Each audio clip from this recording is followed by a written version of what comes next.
I want to welcome you all to the annual conference of the O'Brien Fellowship in Public Service Journalism. Thank you for this discussion this evening. I'm coming to talk about healing the legacy of violence. I am Sarah Feldner. I'm the acting dean of the Dietrich College of Communication. And we're here tonight because of the O'Brien Fellowship, which is one of our signature programs in the College of Communication. It is, in many ways, it's a one-of-a-kind program, and it focuses on the idea that telling stories that can only be told for good quality investigative journalism is of critical importance, and the O'Brien program at Marquette makes that possible. It provides valuable hands-on training for our students, and it also provides an opportunity for outstanding, excellent journalists to come to our college and spend time with us and spend a year doing investigative, in-depth reporting on a story. And they do so in tandem with some of our students. Our fellows come and they talk about topics that are of critical importance to us, to who we are and to how we function as communities, as states, and as a nation. And it allows them to really think deeply about these questions from a journalistic perspective. We've seen a lot of changes in journalism, and so Marquette is very proud and very grateful to have the opportunity to continue the legacy of journalism at Johnston Hall, which is just up the street from here. The O'Brien program has an important history. It was actually thought up and dreamed together by leaders at the Milwaukee Journal Sentinel and leaders at the Dietrich College. But it was only made possible because we were very fortunate to have a remarkable gift in 2012 from the late Peter and Patricia Frechette. They were a Minnesota couple with roots in Janesville, Wisconsin. Pat's parents were Perry and Alicia O'Brien. They were both Marquette graduates, and Perry O'Brien had a long, notable career in journalism in Wisconsin. We continue to reap the benefits of this generosity, and we are very grateful because we are joined tonight by the daughters of Pete and Pat Frechette, Kathy Tenhula, Christy Wolfook, and also they are joined with Pat Perrell, who represents the Frechette Family Foundation. So I would like to take a moment to thank them.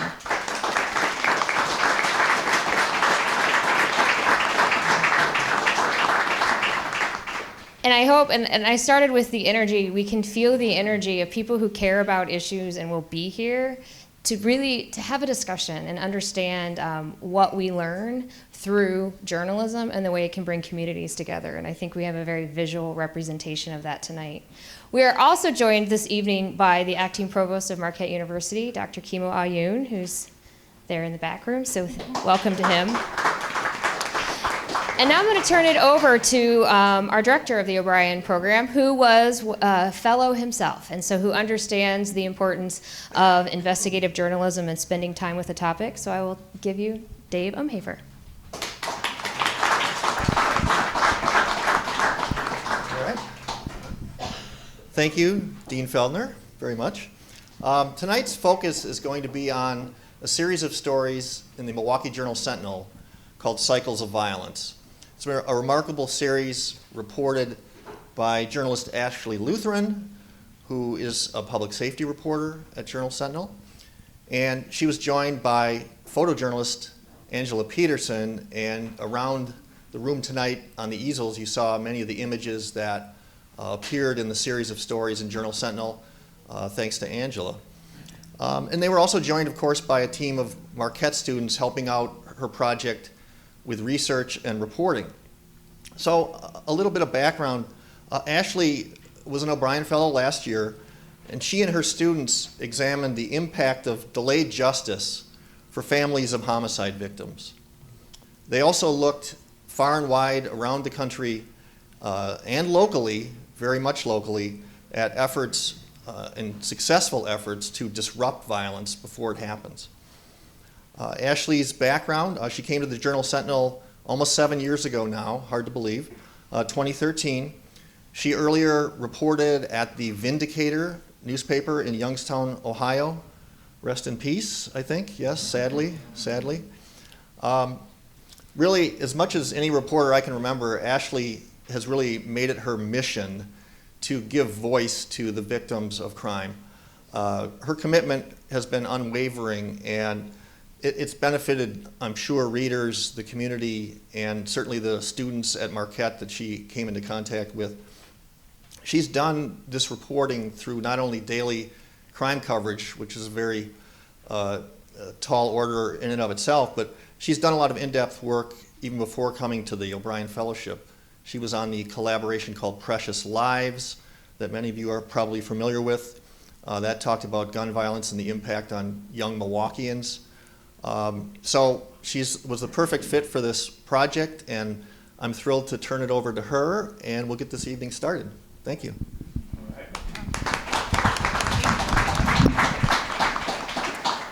So thank you for that introduction, Dave. As we get underway, I'd like to first pause to remember lives lost to violence, including the life of 5-year-old Layla Peterson, who was shot and killed in Milwaukee exactly 5 years ago today. So.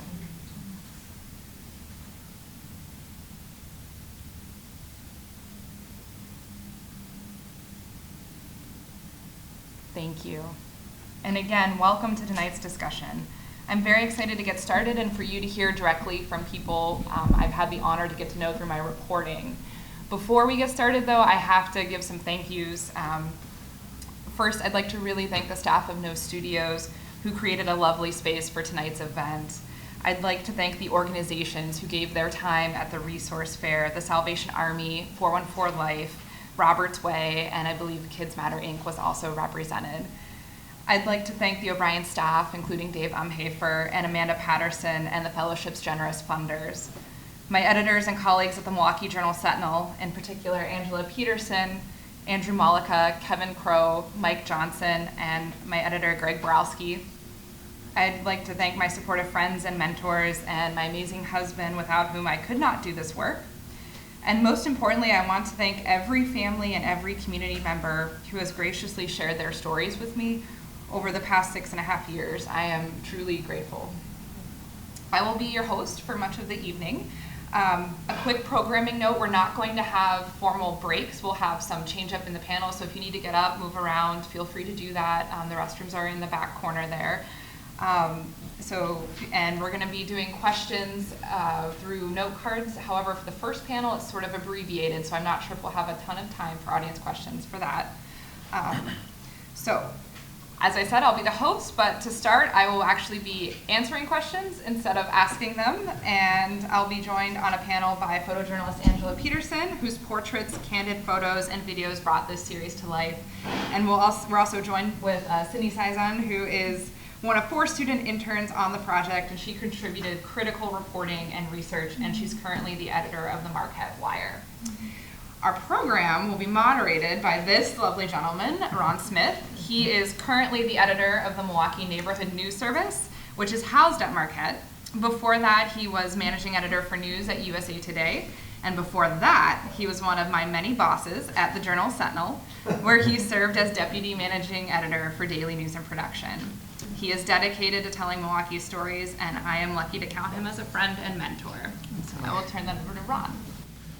Thank you. Good evening, everybody. I want to say thank you to everyone who came on a snowy day. Often when you hear about the media these days, it's nothing good, right? We hear about enemy of the people. We hear, about the losses in journalism. But I have 3 words that I think sum up what Ashley and the team have done, and it's called journalism that matters, right? And so it's one thing to think that, in Milwaukee, we are blessed to have many news organizations that do great work, including Milwaukee Neighborhood News Service. But I am really grateful for the Journal Sentinel to take the time and commitment to watchdog journalism. They did a New York Times type story right here in Milwaukee. And what was good about it, I think, is that they told it through data and people, right? The people are at the center of everything. Sometimes we don't want to hear some of the bad things that happen, but this particular project not only told what happened, why it happened, but it offered resources to the community. So I want to dig a little deep into that concept. But Ashley, can you tell the audience how you got started on this topic and what were your goals when you started? So my goals for this project, primarily, I've been covering public safety and crime for as long as I've been at the Journal Sentinel. That's what I was hired to do. And I really kept hearing from family members and loved ones of victims who died in acts of violence. There was just this question of, well, my case hasn't been solved, and this person's case hasn't been solved, and really, how many cases haven't been solved? And so that was a very concrete answer that I wanted to provide. And I think it's important to be able to step back and provide context. And so that was my goal. You know, this was not a gotcha kind of series. This was an explanatory series. This was an effort to really unpack, you know, get an answer to the question that I was hearing from families, which is how many other cases are there out there like mine? And so that was really what was driving this project. And also to, you know, with the fellowship, you have the real luxury of time. So I got to spend time with Shannon and Brenda and Curtis and so many of the other people you'll hear from later tonight. And what were some of the takeaways for those who maybe have not read all of it, but some of it? Sure. So some of the key takeaways, when we looked at, I wanted to measure justice how I heard families define it, right? Was someone convicted in this case? And what we found by examining 5 years worth of homicides and looking particularly at the years of 2014 through 2017, because we had to leave kind of a lag for a case to go through the court system, was that fewer than half of all homicides in the city of Milwaukee end up with someone held accountable and convicted in court in connection with the homicide. And so that right there was a pretty stark finding, because you're taking police records, district attorney records, court records, and kind of combining them all together. And Sydney and the other students helped out with that greatly. You know, we examined ultimately more than 600 cases. One of the other stories that we looked at, and my colleague Andrew Malika provided invaluable data work and insight into this, was looking at how the legacy of segregation really can, how the legacy of segregation and the ongoing segregation in our community creates and perpetuates disparities in who is victimized by crime, and how those disparities vary by city, you know, greatly depending, and it correlates really strongly with segregation. So we looked at that. I really wanted to have a piece that just focused on grief. Tanya Dixon was the main person who shared in that particular story. And this grief, as you'll hear firsthand a little bit later, is long lasting, and that was something I really wanted to share with readers and just remind people that every case that is covered, every clip you hear on the news, it's a real person with a real family that misses them. Mm-hmm. Ashley, and I'm going to get Angie and Sydney involved very soon, but I wonder, can you walk us through? Still me. Okay. I like harassing her. Can you walk us through, I mean, you're white, and you're going into communities that may not be favorable to someone who drops in for something that's so sensitive. But yet I see three lovely ladies who, one called you an angel just 10 minutes ago. Talk about the reporting process, how you connected with your sources, and what lessons did you learn from that? Well, I think for me, it's always about showing up, and it's about being there. And I am very aware of, I'm very aware of how people might have preconceived notions of me because I'm a woman, because I'm white, because I'm a journalist. All these kind of everyone, you just, that's how you go through the world, right? And so I'm sensitive to that, but I don't. I always feel that if I show up and I do my job well, I listen. I am fortunate that I have people in the community who I feel like I've earned their trust, and I really value that trust, and they've been able to help connect me to other people. Brenda Hines helped connect me to almost many of the people who were featured in the stories, and that's something I don't take lightly at all. And so I think, again, it's mostly showing up, being humble, and being honest about what I don't know. Okay. Angie. She was worried I was going to ask her something inappropriate. But Angie's a wonderful photographer. I don't want to make a difference between a photographer and a journalist. You are a photojournalist who puts people first as well. What were some of the takeaways from your part in this project? I think coming into the series, I wanted to make sure that my photography was honest, And I wanted to make sure that I represented, their wishes as well. I know it's difficult to have a photographer in your face taking pictures and things like that. It's some of the most intimate and most personable moments and whatnot, but I wanted to make sure that I respected that. And I remember the day that we spent, almost a day with Shannon.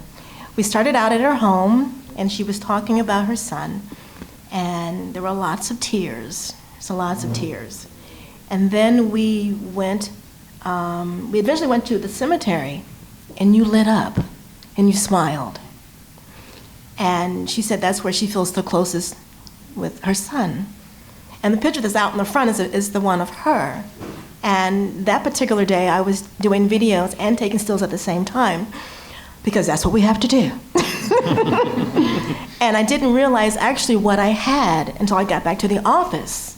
And I came back and I worked the photograph up, and I brought Ashley over, and we just hugged. That's what we did. I was like, we hugged, because that was a moment that I wanted to make sure, again, that the photography is honest and it's pure. And I want to make sure that, I don't step over those boundaries. And you guys were so wonderful to allow me into your homes and into your lives, and I so appreciate that. We spent a lot of time with Curtis Fisher, and I think at times, hopefully I became a fly on the wall, hopefully, because I think where those moments come when you don't know that someone's actually taking your picture. And it was just a wonderful opportunity to really get to know you and to be accepted into your lives. And that was my takeaway. Wow. Sydney, as the youngest person Yes. besides me up here, what were your takeaways?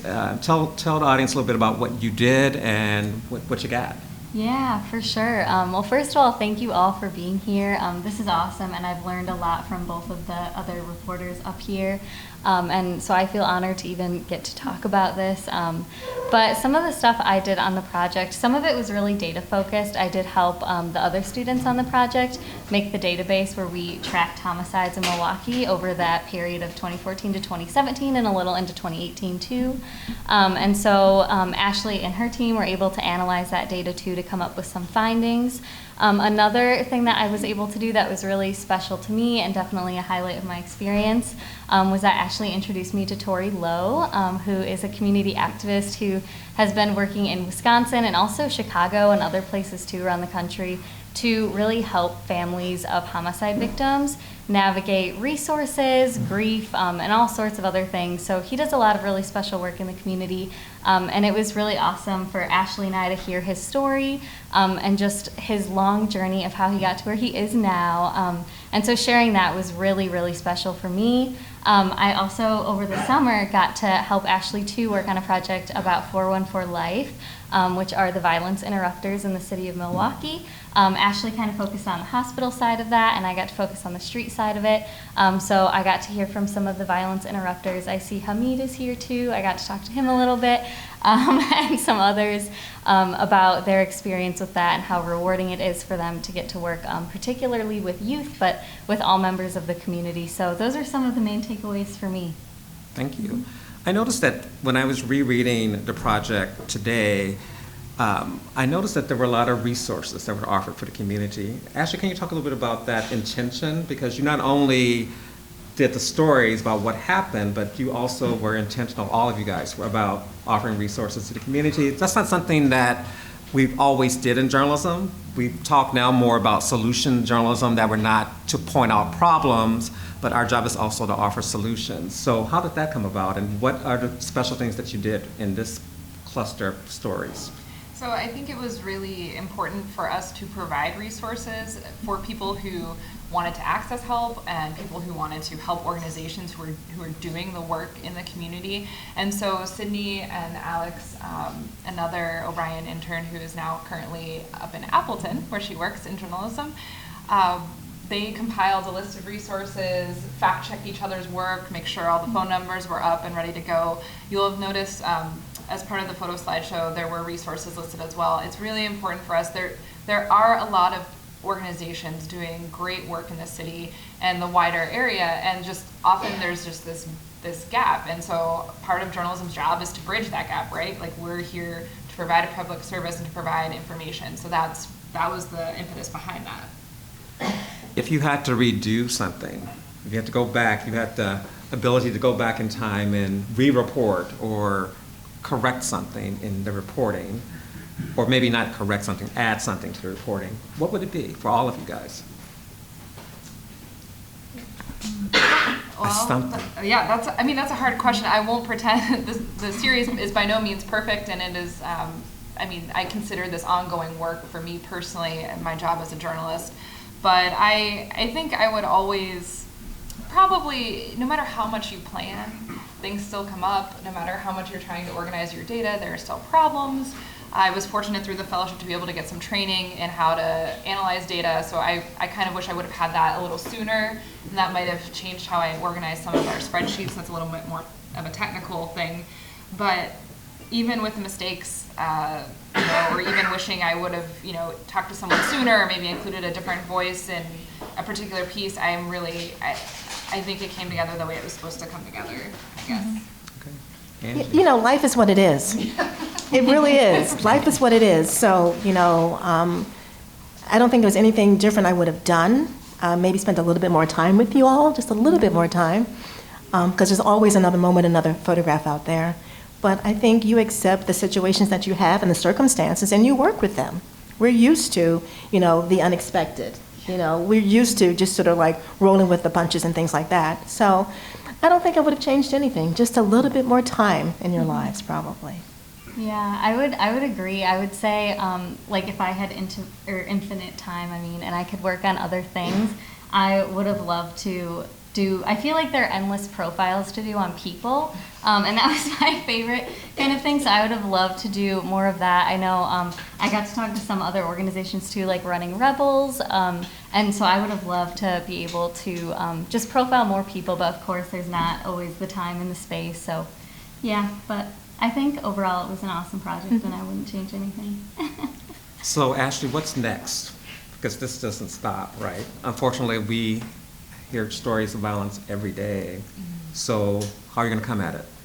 So for me, the goal is always to come at it providing as much context as I can, and remembering to go back and revisit cases, stories, people that maybe are part of a breaking news situation, but we're able to go back and check in with people and share stories of resilience. Really is very important. And as far as the project, my editor's here, so there is one more story that's supposed to land before the end of the year that will kind of hopefully illustrate something we've heard a lot in Milwaukee and in other places, which is that a lot of the crime is driven by a very small group of people, and how that violence kind of travels through a network. And that was explored a little bit in the 414 Life story, but it would be explored even more in this piece about how there are networks of violence. So that hopefully will publish before the end of the year. See how she's kind of spoken like a true reporter. Angie, any plans? Working on another Brian. That's right, exactly. I'm currently working on Mr. James Causey. Wave your hand here if you don't mind. He's the next fellow, and he and I are working on his project as well too. So I'm being kept busy by MU for sure. Definitely being kept busy. Yes. And I thank you for the opportunity too. What are you guys most proud of? You wrote and took pictures and did a lot, right? So what are you most proud of in this project, would you say? The relationships. Say more. The relationships that we got out of it. Really, I feel now that I have friends that I didn't know before, forever. So that's the most important thing.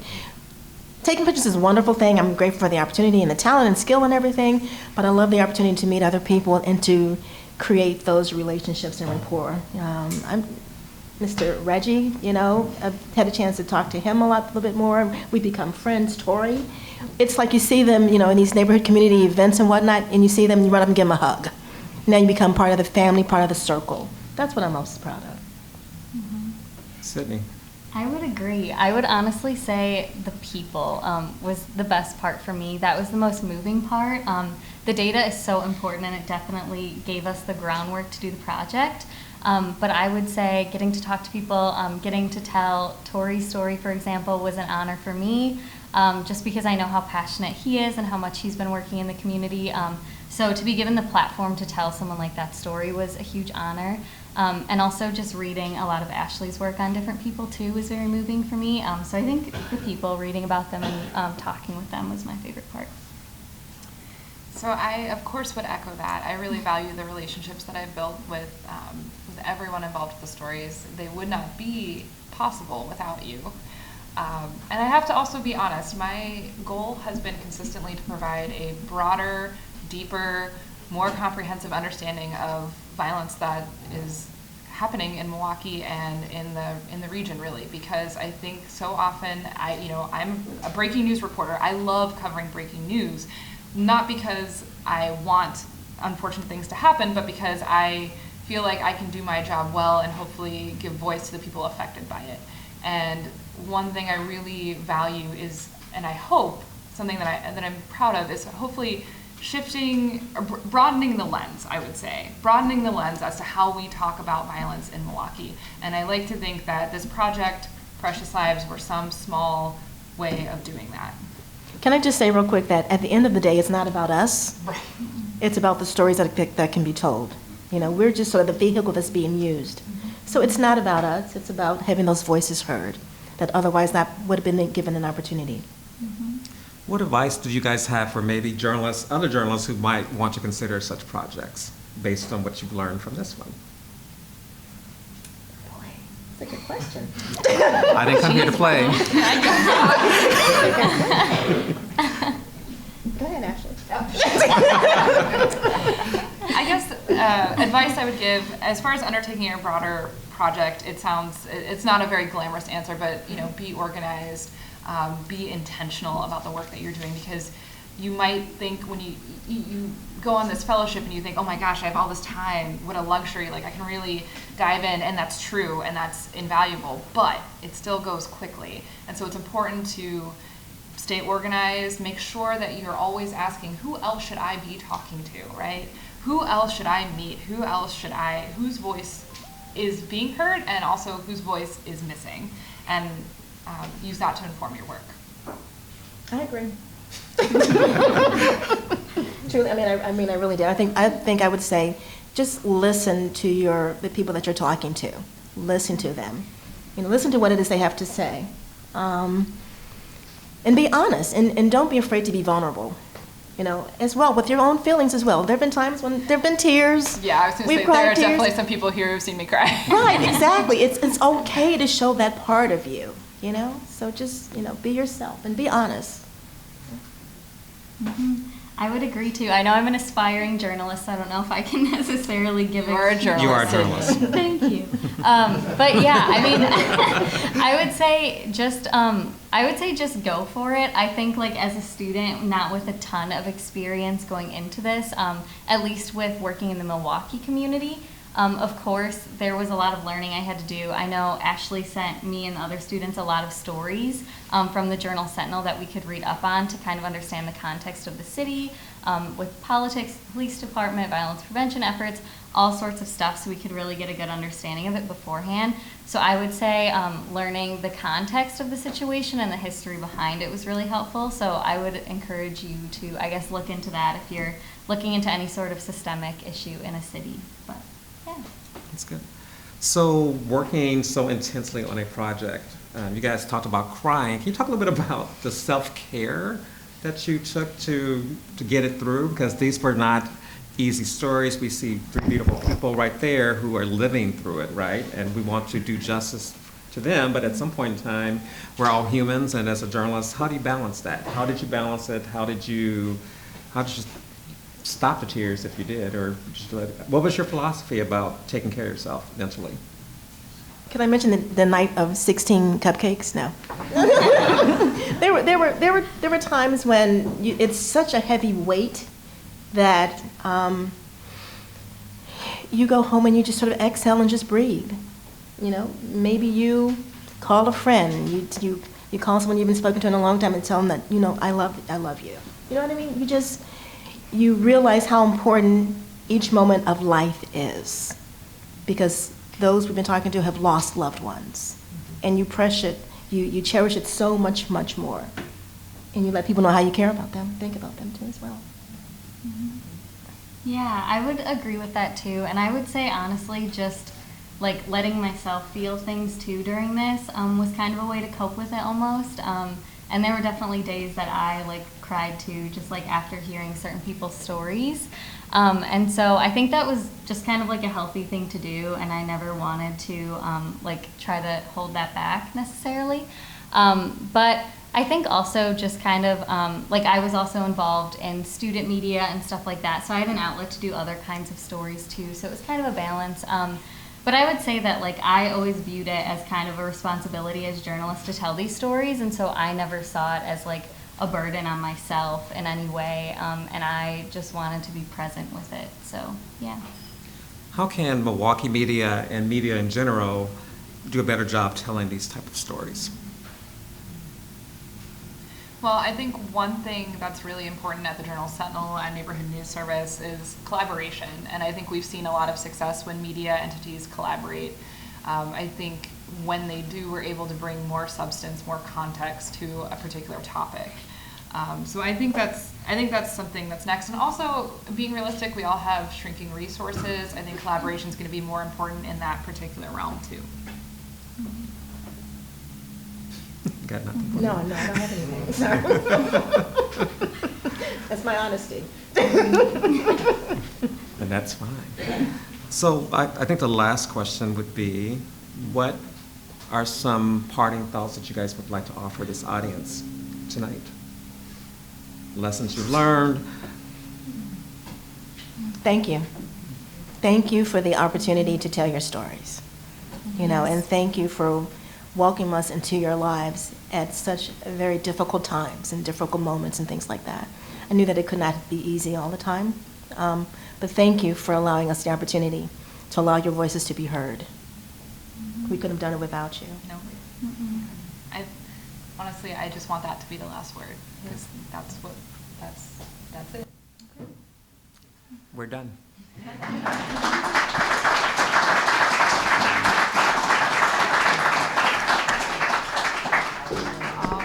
So I would like to invite Shannon Allen, Brenda Hines, Curtis Fisher, and Tanya Dixon, if she's here. I didn't see her come in, but please make your way up front.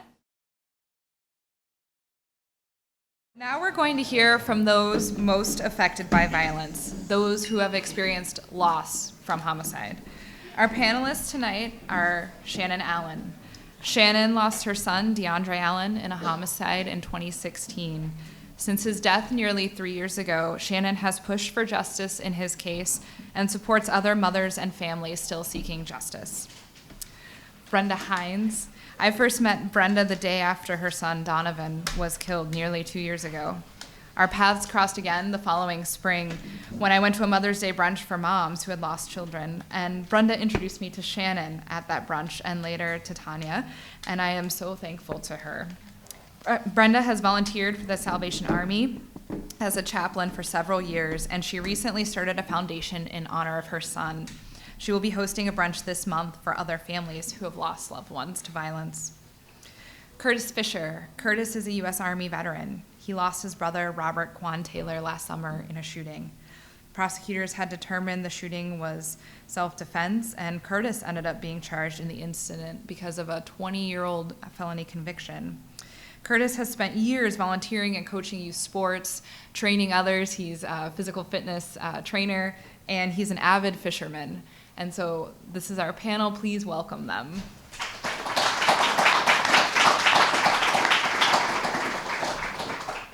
So just to start, I'd like to ask each of you to please just share a little bit about your loved one and what helped you most in the weeks and months after their passing. Hi again, I'm Shannon Allen, and this is my son, DeAndre Allen. He was murdered December 26th of 2016. Justice still not served, but I keep my faith in God. I surround myself around my grief support sisters, my grief support groups, Ashley, Angie. They always got time to listen, to hear my cries, to hear my pain. My godmother, who's here with me today. I surround myself around positive And my motto is, I won't give up. I won't stop fighting.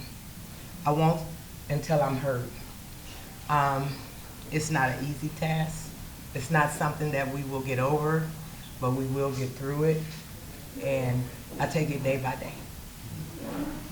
Hi, my name is Brenda Hines. I lost my son, Donovan Hines, 23 years old, to gun violence, November 13, 2017. For me getting over it, actually I held it in a lot, so I am very thankful to Ashley and Angie and anyone who listened to my story for me to be able to talk. I'm thankful for you guys having me here tonight. This is a journey, and this journey has been very difficult for me. I'm Curtis Fisher, and my story is unique compared to a lot of the stories you hear about that's going on in our community. Most people in the community don't know who's taking the lives of their loved ones. Mine, unfortunately, I knew the individual who took my brother's life, and yet the legal system allowed this person to walk away with no charge, and I ended up with a charge, like Ashley just said, from 20 years ago. So what I've been able to do right now is just called like self-care, fishing, as they said, finding a happy place, surrounding myself with positive people. You know, I got a childhood friend, Leon, right here on the front second row, and the pain is still there because I can't accept this yet. This man is free, walking around in our city. He's a felon, and it's pretty much an unfair situation. You know, if I'm a felon from 1995, he's a habitual offender to record as of to date.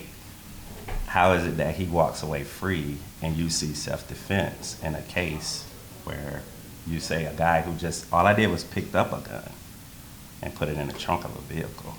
He shot a gun and killed the person, but you charged me. So I'm still dealing with that every day. Unfairness, unfairness, unfairness every day until I can help, you know, the police or DA see that he needs to be off our streets. And so, you know, after you lost your loved one, you were all forced into situations that you never wanted to be in. What was the most challenging part of navigating that? Whether it was a system, an institution, whether it's the, you know, honestly, whether it's dealing with media, if it's dealing with police department, prosecutors, other systems, maybe even some of the challenges you faced with family and friends, right? Because I know that's something that we talked about too a lot. So I guess what were those challenges, and what would you change about them? Well, this process is not an easy process for anyone to have to experience, and the judicial system is not very kind when this process happened to one of us, because I still don't have justice for my son either. I was a chaplain, and I worked with the 7th District Police Station. I was going out for the homicides. My son was someone who went out to protect me, and yet it's 2 years, and I still don't have justice. So I would say the judicial system, working with the police officers, most of us, our family members, I know I speak for myself, Miss Shannon, but my date is the 13th of the month, so I call the police department every 13th of the month, and I still have nothing. 2 years. And sometimes we just can't get through. You know, it's a very tedious process for anyone to have to experience the loss and then have to deal with it in the process. I agree with Brenda. The judicial system, I just feel they let us down. As Brenda said, her day is the 13th of the month. Mine is the 26th of the month. December 26th will be 3 whole years for me. I went from calling every day to just calling on the 26th of the month. And when I don't get the detectives to return my calls within months, within weeks, you become angered to the point to where I get up and I go down there. So now I want to talk to the lieutenant, I want to talk to a captain, I want to talk to someone that can at least tell me something. If you don't do nothing but pick up the phone and say, Miss Allen, I don't have anything else, and we're still working on your case, that makes me feel a little better. But for you not to respond to me as a mother that lost a child to a homicide that you told me he was killed for something he knew and nothing he did, and I can't get you to call me back, that hurts as being a mom that lost my child to a senseless crime. It was such a senseless crime, and the system just don't, they make us feel like they don't care. I have to agree with some of the things these ladies have shared. My experience was, I'm a war vet. I suffer PTSD. They don't, like she said, the judicial system does not respect the fact that you served this country whenever you served. That's just in Wisconsin. I'm speaking of personal experience and only share with what I dealt with. So after informing them of all of this, excuse me, after informing them, the guy, the district attorney I called, he says to me, he says, well, what do people do when someone shoots at them? My immediate response was take cover, because that's what I was trained to do as a war vet. That's what we did. He tells me they shoot back. I'm like, so you're trying to tell me you're justifying this man shooting my brother, and I'm telling you, I know that ain't how this happened. So he didn't value my credibility, none. So he tells me I have to prove beyond a reasonable doubt that this gentleman possessed the firearm. Why do I gotta do your job? I'm not a district attorney.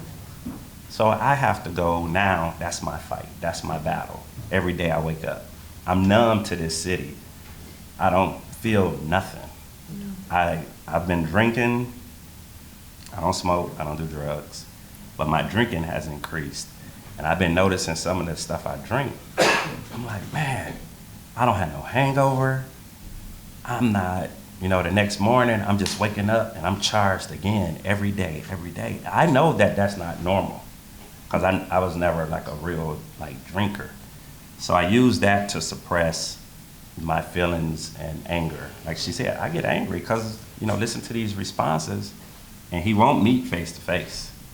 And I don't think that would be a good idea, but I'm saying, hey, I need to talk to somebody. Mr. Chisholm was an Army veteran. I thought we would have something in common. Hey, you're an Army vet, I'm an Army vet. Let's have a sit down and talk about this case. I can't never get past the gatekeeper. So it's just a hard task. Hard process. Yeah. Hard process, very hard. And so, what do you think is most important or most critical for reducing violence in Milwaukee? Yeah. To reduce the violence in Milwaukee? I think we're doing a really good job right now. We got the 414 for Life out there. We got the violence prevention. We have the chaplains out in the community.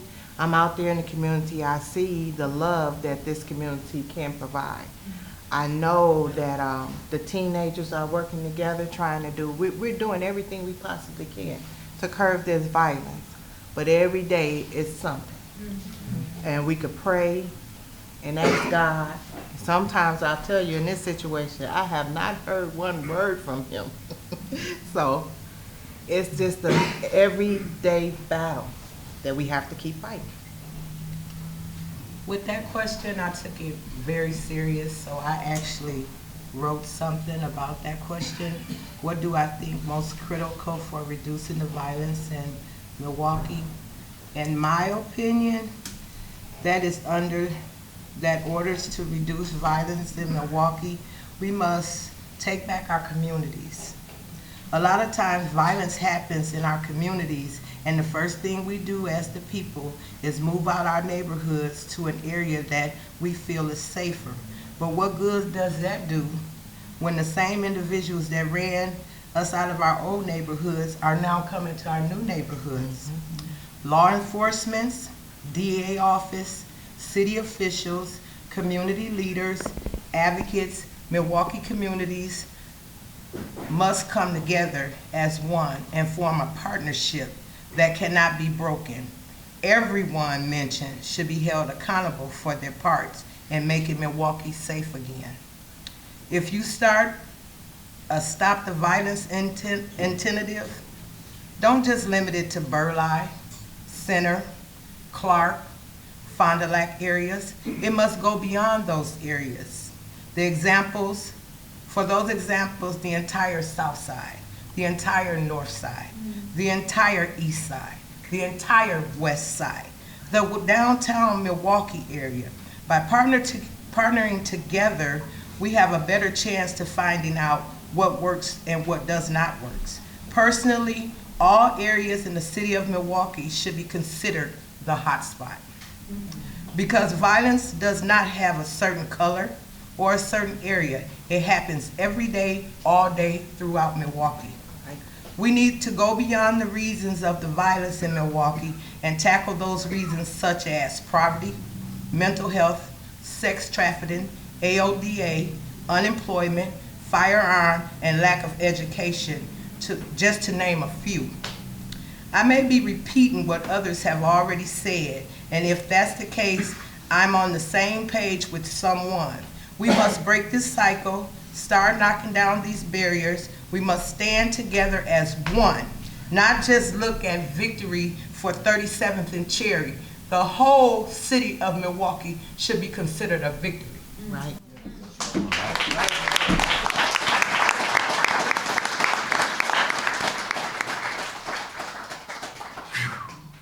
Girl. That was deep. Yeah, that's my girl right there. How can you You know, follow up? I got a Oh, go covenant ahead. with God, and when that question came and Ashley said that would be one of the questions, I prayed on it. And I asked God to give me the words to use, to say, because we need to take it back. True. Our babies are dying younger and younger and younger every day, and there's no answers. It's all senseless. We got to come together and we got to take it back. Like the Lord, it takes a village to raise these children. And we have to do it. Because if we don't, they're falling by the wayside. I just want to say too, although we are survivors of this violence that's taking place in our city, we have to still let the light outshine all the darkness that's going on. So when I see Tori Lowe sitting there and I see my Earth Angel, Angie and Ashley, and listening to our stories at the time when we at our deepest and burden and hurting time, they come into our life and they listen. And that's the most important thing. But we always gotta let that light shine. And I see the light with us being here tonight. And just to hear the story of how you got our stories to me, that touched my heart. It lets us know that somebody cared when we thought nobody did. I agree. And I thank you for it. Can't touch that.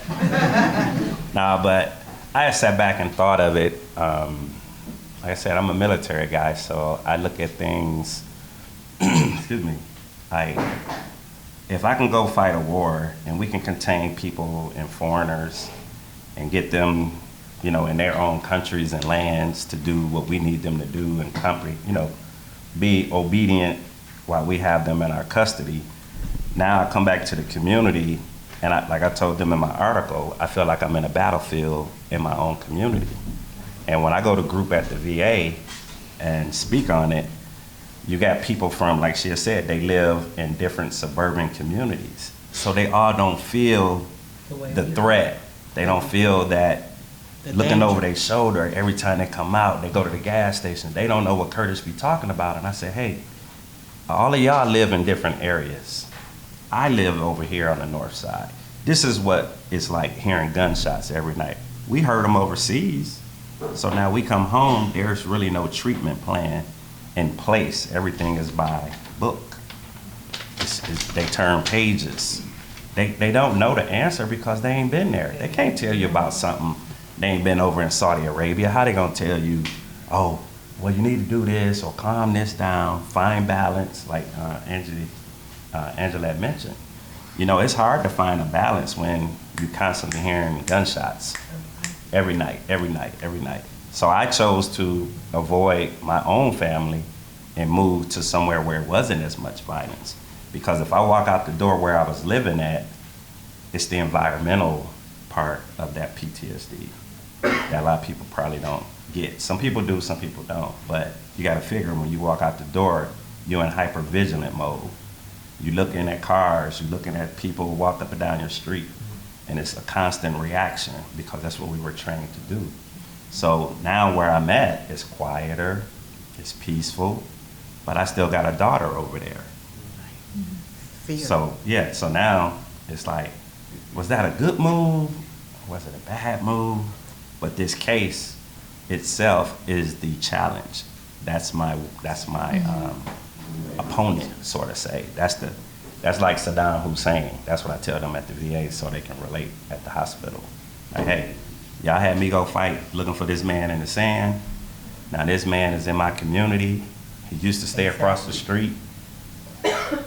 We did phone calls. We told them who he was. They interviewed him or brought him in for questioning.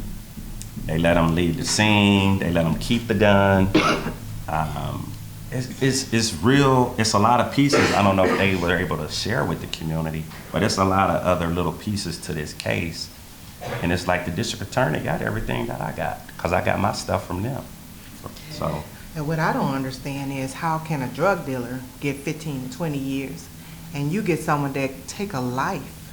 That's something that you don't get back. There's no do-overs from that. I can't get my child back. That's something that's very dear to me. And then someone can go to court. We had a mother that just went to court and the guy killed her daughter, only got 5 years in. And he already done 2, so he only go do 3 years. That's for a life. Yep. That's something you don't get back. I see people treat dogs better than they treat our people dying in the streets. I definitely want to remind everyone that if you do have a question, please just, jot it down, raise it up. Sydney will be around to collect them. So it's not easy to share your stories. I was hoping you guys could reflect a little bit on what it was like to share your story with me, with Angie, and maybe with other reporters that you've met along the way too.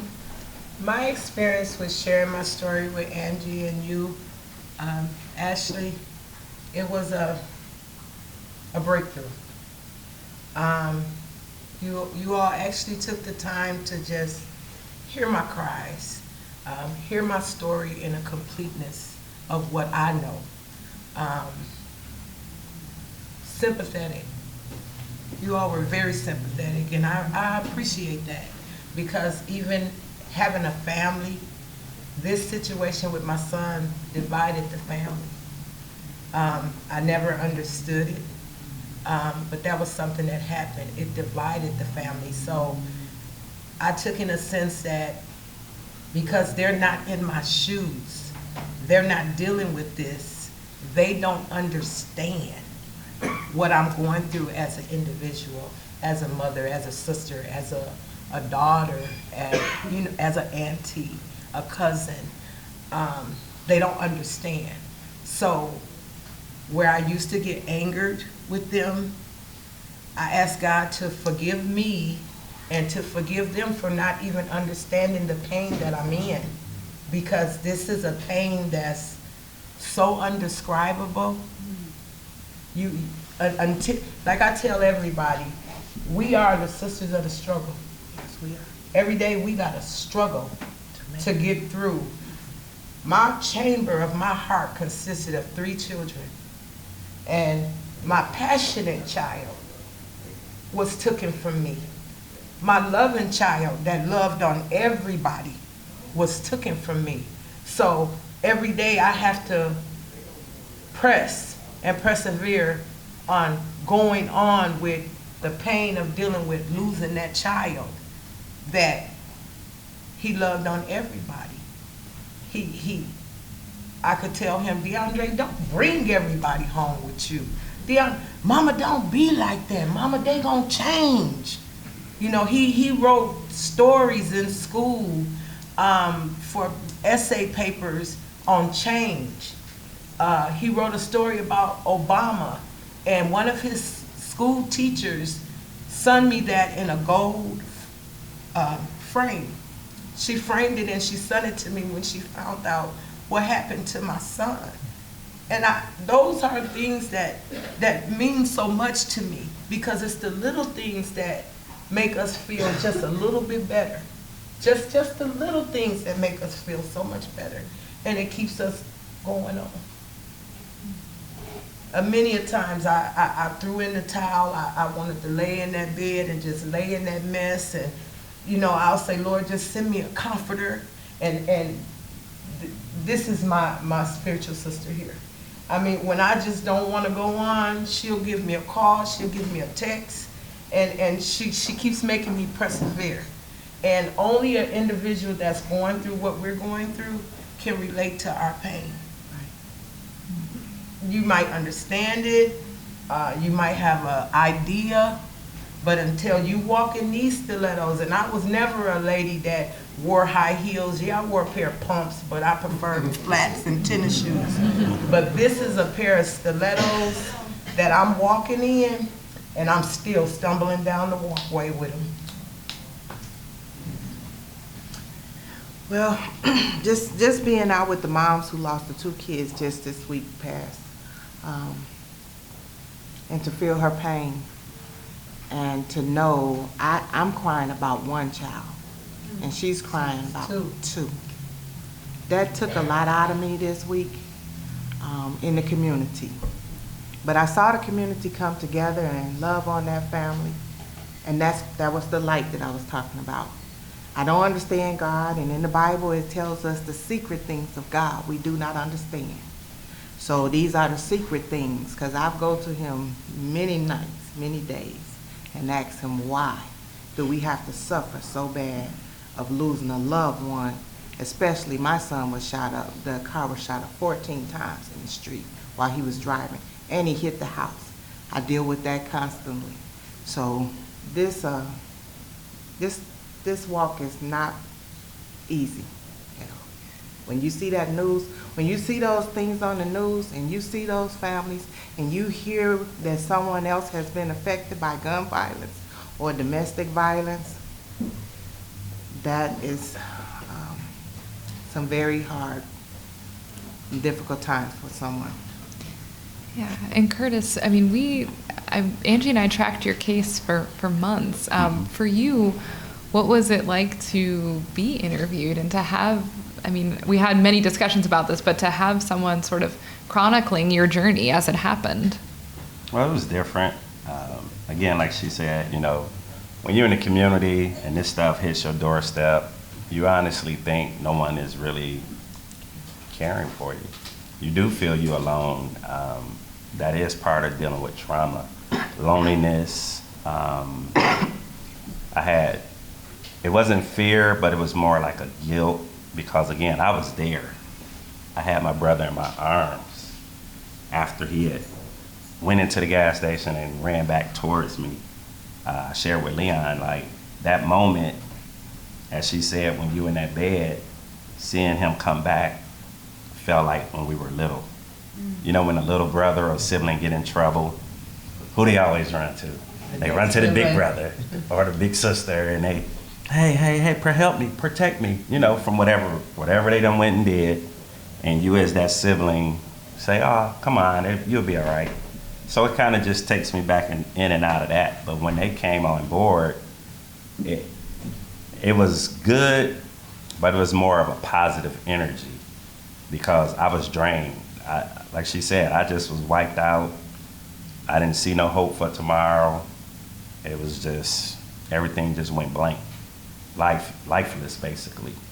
And then when they came and said, hey, do you mind if we, talk about your story or whatever. And I was like, I don't mind, but it's not gonna resolve the issue at hand. I know this individual who took my brother's life. A lot of families in our community don't. So if you guys want to compare and contrast and, be professional like she's been, we can do it. And that's how opening it was. It was just more of a calming, just having somebody just to hear you. At that moment. Yep, just to hear you. You get to talk about it. I can say too, I was holding it all in because as me being a chaplain and going out in the community, I felt embarrassed and I was ashamed that it had hit my door front and happened to me. So when Ashley actually came to me and I was able to open up to her after the months or whatever, it was like a relief to me. It helped me a lot. To each time that I knew she was coming, I knew I was going to be able to talk to somebody about my story. So it was a release.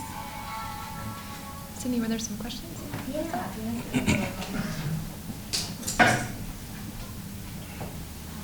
This one, the bottom one is for this group. Okay. This one's for this group too. So, what positive changes as it relates to gun violence have you witnessed in your community since the deaths of your loved ones? What do you, I guess, see going well in trying to address this problem? Nothing. Okay. Well, I see a lot of positive things going on. Like I say, I'm out in the community. I see a lot of people in this audience that's involved into the positivity that's going on to this gun violence fight, and they're fighting really hard. I've also started a foundation for my son, so I think the positivity is within myself and knowing that I can keep a legacy going for my son.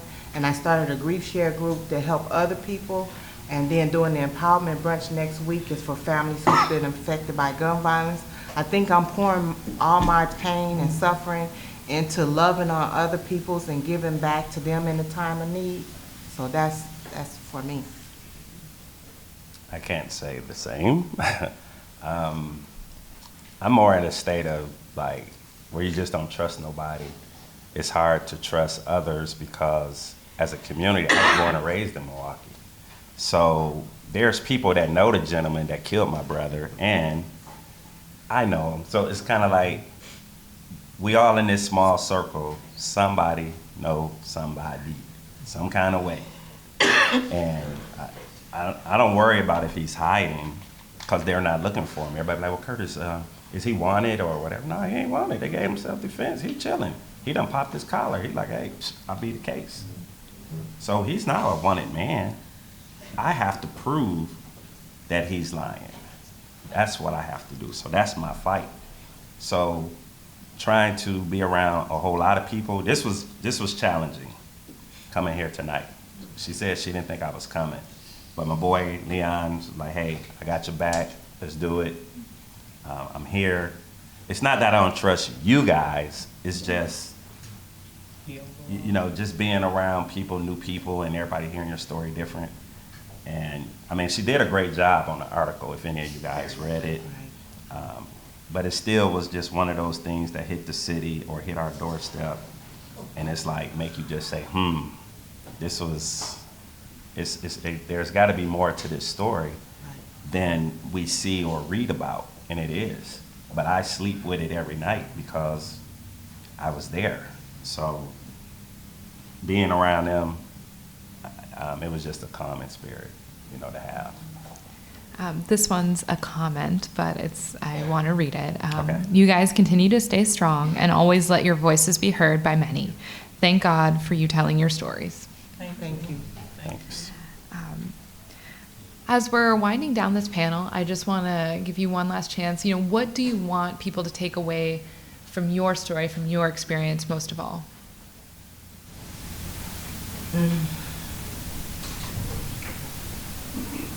The judgment.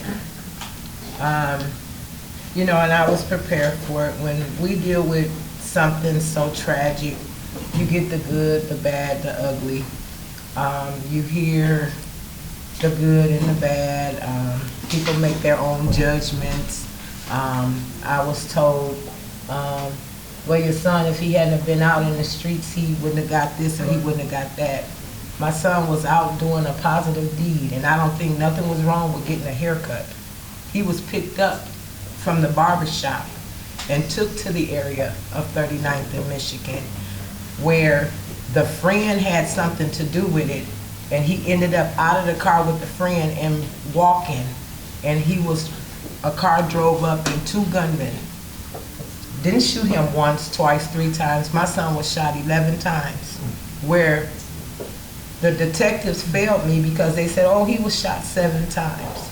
No, it wasn't until I got the full autopsy report. My son was shot 11 times, 2 to the head, no, 3 to the head, 1 to the neck, finger hanging off because he must have did a defense, and they shot his thumb off.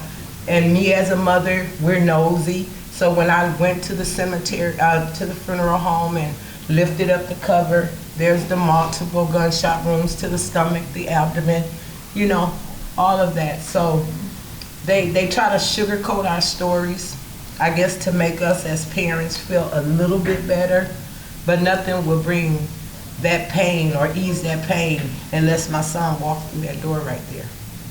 So don't sugarcoat or don't try to make me feel like, oh, it was just this or it was just that. I want it all in the raw because my child is gone. I won't ever get a chance to hug him again. I won't ever get a chance to him telling me, Mama, I love you. My beautiful black queen, I love you. My son kept me going. When I went through my depression, that passionate child of mine was the one that helped me through. And he's gone now. These individuals, whenever they get caught, because I do believe in God, because Exodus 21:13, God said, thou shalt not kill. So that alone let me know justice will prevail, but it's my faith walk. And as long as I keep that faith of that mustard seed, I will see that light at the tunnel. I will. Well, I just want to say what I reiterated it several times before. I like to see the people in the audience that's working in the community. I thank the reporters that done their job.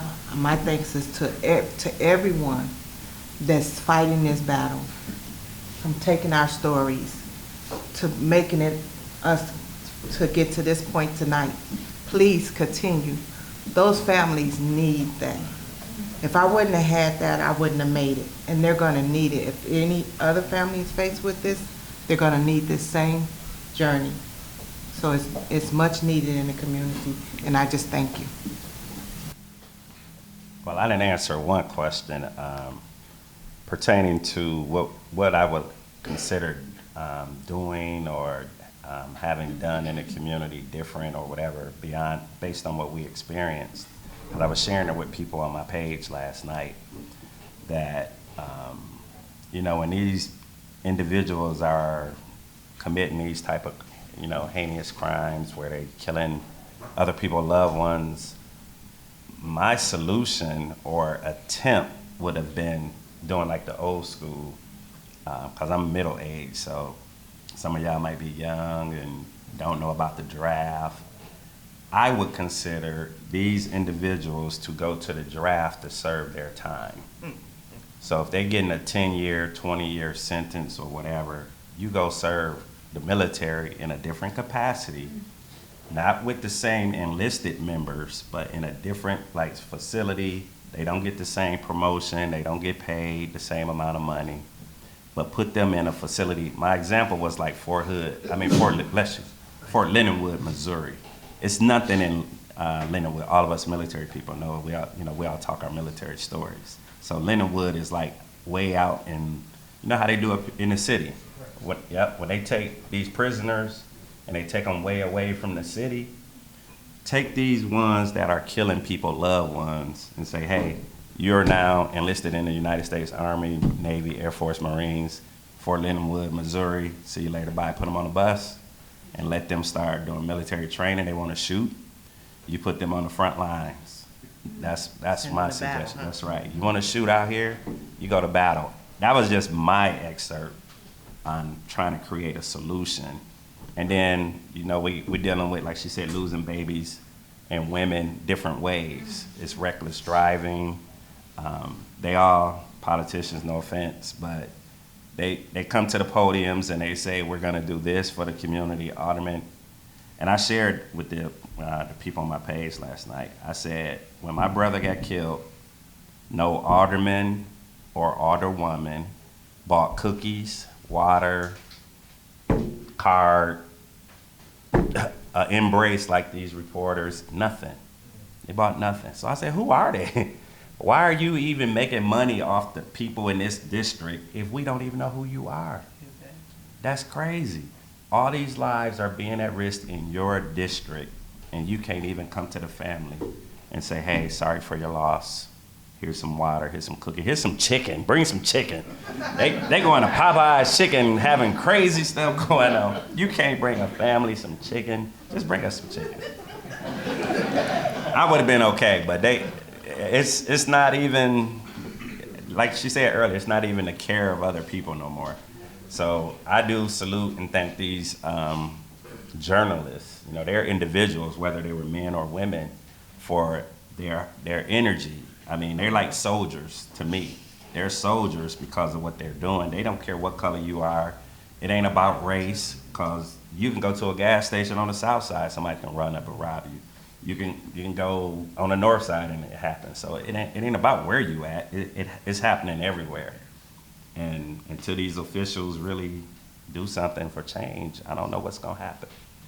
That's my testimony. The community have to do something to change, Right. and they are earth angels. I was going to say that's a very good segue, because we're going to be hearing from people working for change in Milwaukee. So thank you to our panelists. The Milwaukee Police Department was invited to participate in tonight's conference, and they had actually a member of the command staff who was lined up to come here tonight. Unfortunately, he had to cancel sort of last minute, and the department said they weren't able to send anyone else. But I did want to make that clear because, you know, MPD has been interviewed for these stories. They have responded to a lot of the questions that were raised earlier, and they're, you know, obviously the work that they're doing is, you know, frontline work as well. So now with this panel, we're going to hear from people on the front lines in Milwaukee working to prevent and address violence. Introduce our panel, distinguished guests here. Right here is Tory Lowe. Tory grew up in Milwaukee. He's a community activist and advocate. He is active in many, many issues, and I met him first through his work helping hundreds of Milwaukee families who are seeking justice in homicides. He has raised money for victims' funerals, gathered tips about potential suspects, and assisted families as they navigate media attention. We have Tania Liddell. Tania works as a hospital responder for 414 Life, a team of violence interrupters and outreach workers. She meets with shooting victims in the hospital and provides emotional and practical support, such as finding housing, enrolling in health insurance, and connecting people with job opportunities. Reggie Moore. Reggie is the director of the Office of Violence Prevention, which is located within the city's health department. His office was the driving force behind the Blueprint for Peace, a plan that takes a public health approach to addressing violence. The Office of Violence Prevention also is the home of 414 Life, which is the team of violence interrupters working in the city. So let's get started. Each of you has spent, if not all of your life, a lot of your life in the city of Milwaukee. How have you seen our response to violence change, or conversely, what has stayed the same? Whoever wants to start it. All right, I'll kick it off. I think one of the things that first of all, I want to say thank you for having me as a part of this conversation and all of the work that went into these stories. I think one of the things that has shifted, I think, in recent years is the fact that people are starting to believe that violence is preventable. When we talk about addressing this issue from a public health perspective, people think that we should only focus on primary prevention, which we need to invest more equitably in primary prevention.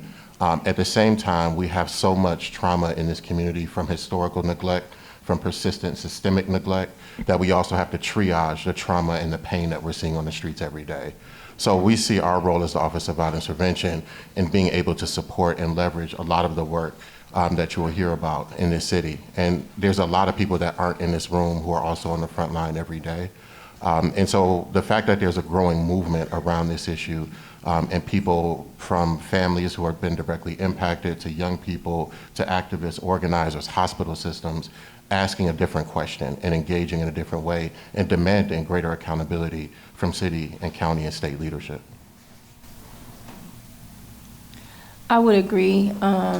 Just from what I see, just recently, just more collaborative efforts from a variety of different levels. I mean, you've always had the grassroots leadership organizations stepping up saying we need to stop the violence and this, that, and the other.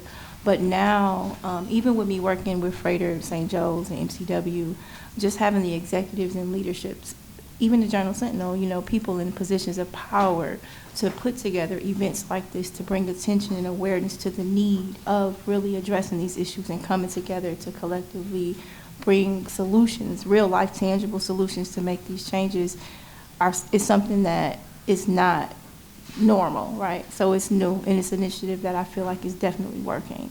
And I think with different perspectives from different levels of life is how we come up with the proper solutions to address the issues. I've been around for a long time, so I seen it go from people screaming about police officers killing African Americans, going crazy for years, to now in 2019, I see a lot of people stepping up, trying to do something about the violence issue in our community. And a lot of our young men are stepping in, trying to figure out what can we do. I see a lot of organizations out here now forming together. In the last, 3 years, I've seen a lot of different organizations pop up, and it's awesome to see that, Mm-hmm. But I also think there's a certain economic component that needs to be added to this. Even though we're organizing and trying to get to the violence, I think that there's an economic level that needs to be added to our community to help us as we try to get to these emergencies or try to calm these situations. But it seems like every day there's something new. Mm-hmm. Just when you think that you have some things under control, or this group of family here got hit by cars, and then a girl on 95th get hit by a car, then the next day so it's like, man, we just came together in this nice event, but it's continual. So we do need help from the upper tier, because we can only do so much on the ground. Agree. So you were talking about what you've seen change. What do you think is working right now in the city of Milwaukee to reduce violence, to prevent violence? What should we all be paying attention to? Well, violence is random. You can't dictate it. You don't know who's going to get shot. You don't know where the reckless driver is going to crash. You don't know. You just see it on TV and you be like, wow. But I think we're getting more proactive. Mm-hmm. I think every day people are starting to get out in the community, organize their neighborhoods. I see more block parties. I see more people feeding in the neighborhoods. I seen 415 Life. I stopped out on Atkinson one time and I seen them out there feeding people. These are just the little things to do to build camaraderie, pride. I see job programs popping up. Churches trying to get the St. Joseph Project. Right. They're trying to get people out here to work, bust them out. So these are things that I see that's really amazing, mm-hmm. that can help.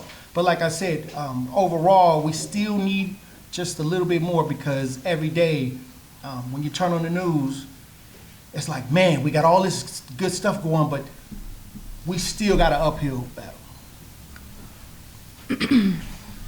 Again, it goes back to what I was speaking to earlier, just creating the awareness around the need for the change. I think is something that stands out the most to me. And in creating that awareness, creating spaces like this for conversation, to get feedback from the individuals that are actually working, the families who are affected, and then also the community, to speak to how can we move forward, what's next, because we don't have all the answers. We just have the desire and the drive to be a part of the solution in some way. So that would be, again, what I would say is the most important thing, creating the awareness and the spaces for that. I think the short answer is that the people are what work. And the more that we invest in people on the front line in communities. I just came back from Philadelphia. They're at over 300 homicides right now at this point this year, and have over 1,000 shootings every year. And so we met with their Office of Violence Prevention, and they just had a mayoral and city council race yesterday. And so as a city, and their office is only 3 years old. Our office has been around since 2008. And so what we've been able to do in terms of being more proactive and being responsive and funding programs that are working with young people like Be the Change on the primary prevention side, but then also looking at our trauma response partnership with the county, where children who are exposed to violence have access to free counseling, as well as interventions like 415 for Life, and also sponsoring Heal the Hood. One of the things that's really hard about this work, particularly in the health department, which we measure and track everything, is that even when the data may say one thing, the perception trumps the data. And so I think about August, for example. Last August, we had about 14 homicides in the first 15 days of August. And this year, that spike seems to have happened later, in September going into October.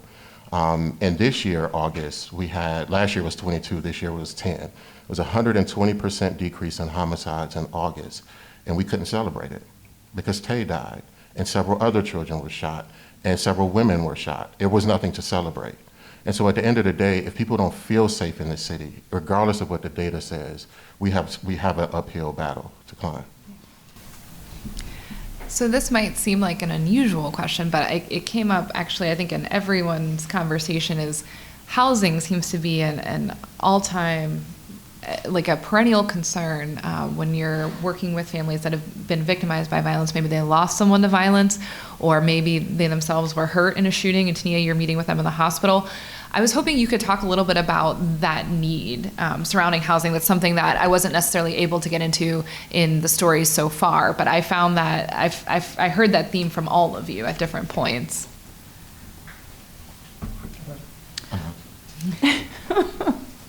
Who's going there? You go ahead. Yeah, housing is actually, I would say, one of the primary needs because you have these victims who either have been injured at their homes or in front of their homes.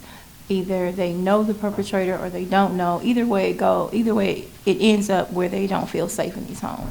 Prime example, one of the first families that I worked with was Miss Parks, Bernice Parks, Sandra Parks' mom. That situation was just undescribable. I mean, it's the worst nightmare for any parent. She was in her home where you should be able to feel safe, watching TV after school. I have 2 daughters, so just visualizing seeing my own 2 children in the living room watching TV while I'm cooking or whatever, and then shots fired through the window and my baby lays on the ground and say, "Mom, I'm shot."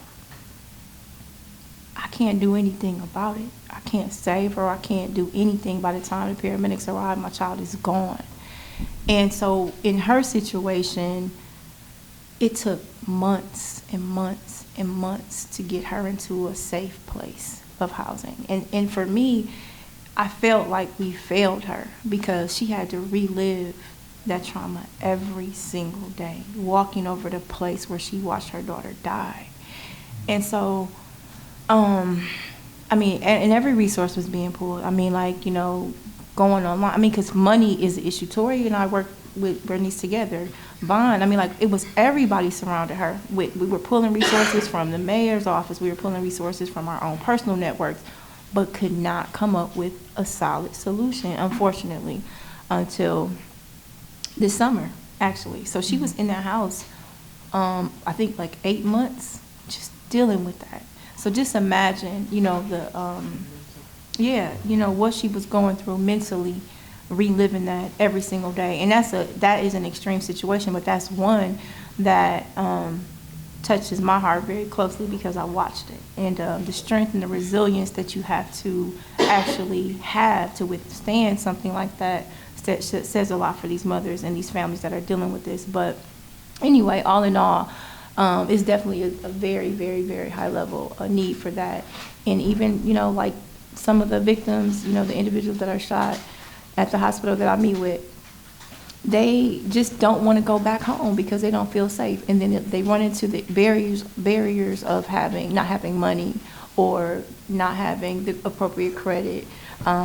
Maybe they have evictions on their record. I mean, so many different barriers. And when you're a victim, it's like you're being re-victimized when you need the support. So if we can find a way to support them in that time, even if it's temporary, just to give them a peace of mind, to just kind of get away from that space, to recharge and refuel, and then give them the supports and try to help walk them through that, I think that's a tangible solution.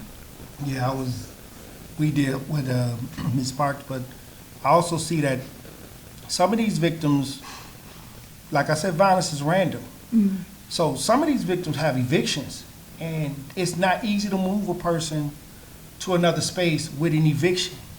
I mean, these are happening in low-income neighborhoods. So yeah. It's a lot of issues with trying to move a family from one space to another with some of the issues that are going on before the incident was already taking place.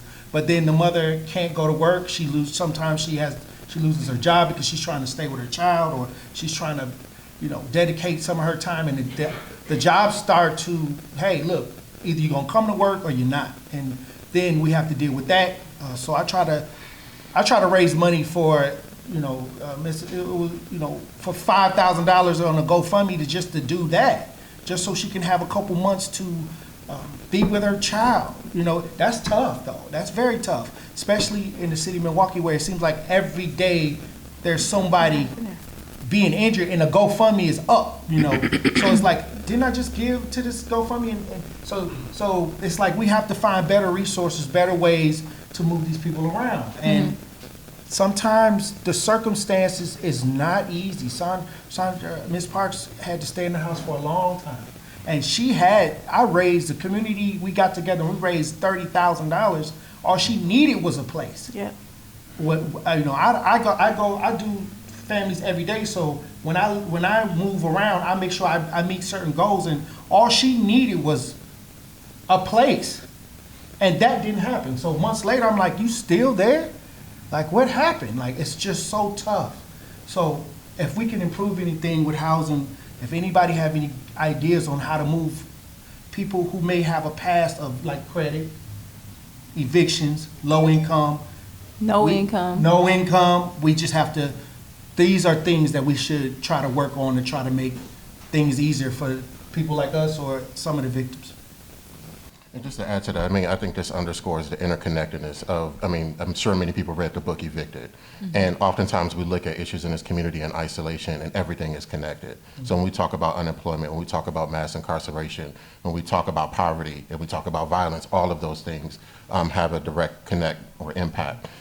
With my counterparts in New York and Chicago, there's a discussion around creating safe houses for folks who are in danger of being shot, if we can temporarily relocate them until we can address the situation, whether through violence interruption or other means. So even temporary housing and safe housing is an issue, and we know that's also an issue with domestic violence and human trafficking.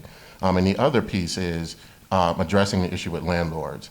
There's been situations where, someone may not have been shot, but a house was shot up, or a self-inflicted gunshot wound, an accidental shooting of a child, where then the landlord wants to evict that family. Man. And so that's re-traumatizing in and of itself when we're talking about survivors and victims of violence in the city.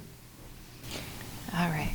So I have an audience question, and I'm going to put it to the panel, and it's something, frankly, that I get from some readers in my email inbox occasionally, which is, does personal responsibility of the victim play a part in any of this?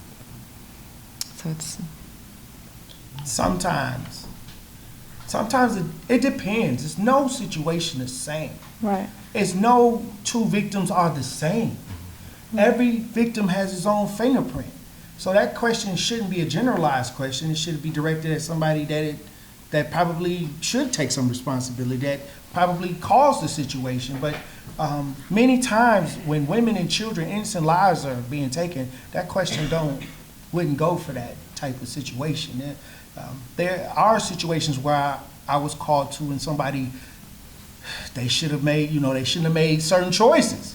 And I tell them, like, man, y'all, what can we do? It's really nothing I can do at that point. But like I said, every situation has its own fingerprint. Every family is unique. Every death is a human being that no two incidents are the same. And lately, we have been dealing with a lot of innocent women, children, and some males. But that, when you start seeing a bulk of that going on, then I have to say, for that question, what accountability does an innocent person have by driving down the street, standing on a bus stop, walking at from the park, walking from the park, and standing in front of their homes? So that question is kind of, it's some of that don't pertain to what we're talking about today. Some of it. And let's also be real. I don't think that question would be asked of victims of mass shootings or students who are sitting in a classroom. And so in terms of how we perceive Black and brown life in this city, I think that is something that has to be a part of the conversation, and understanding that a lot of the readership, some of which may live outside of the city, but this is an issue that affects every race in this community. And no element of this community should feel disconnected or feel immune or even desensitized to what's happening in any part of this city. And so it really comes down to understanding, how do we actually be concerned about what's happening and not re-victimize folks in our community who've been directly impacted by this issue. That is a public health crisis. And so I understand why the county declared racism a public health issue in this city.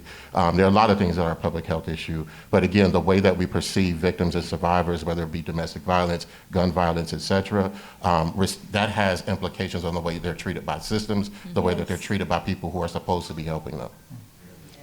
Yes, and just to echo that, in all actuality, there's always a level of accountability with anything that you do.